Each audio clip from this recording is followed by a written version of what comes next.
Eastern Chad, about as remote and desolate as it gets.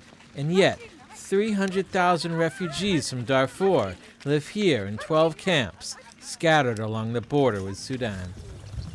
Today, it's 45 degrees Celsius, but Halima, her daughter, and a neighbor are out in the blazing sun picking maquette. Like all those who escaped the conflict in Darfur, they are dependent on food aid to survive. But since January, they have been living on half the food they should be getting, so they have had to resort to foraging to survive. أول دام ده كتير كتير ده موفر كله القايد ده من قصر ده الموفر قايد ده كله من أكل ولا عندنا وفر ناكل شيء ما عندنا ولا قرش فني بمشي مكت ده كله بيجيبها حطب كله بيجيبها وبمشي مويه كلها هو بيصير أنا كل الركبة كله بوجاني وأنا عيان وولد ده عيان أبوي عيان.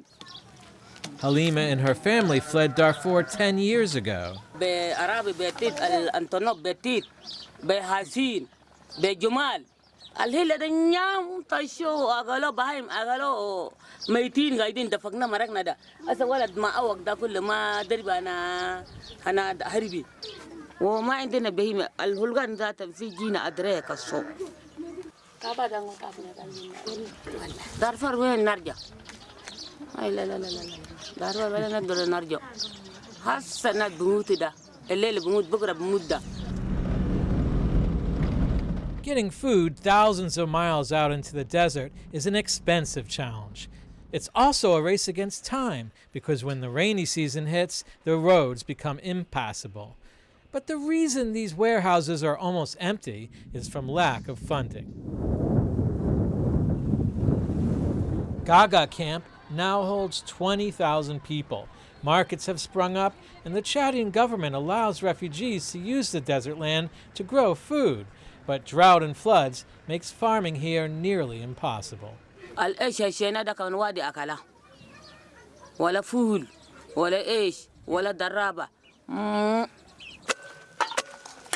Maquette must be ground and soaked for several days before it can be eaten.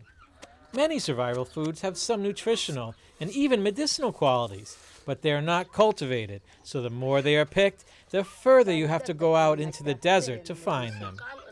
Leftovers go a long way too. These sorghum cereal scraps are collected, dried, and pounded into a powder. Water is then added to make yet another meal. If funding doesn't come soon, then improvised meals like this will become increasingly frequent for Halima and her family. Worse yet, hunger and malnutrition will too.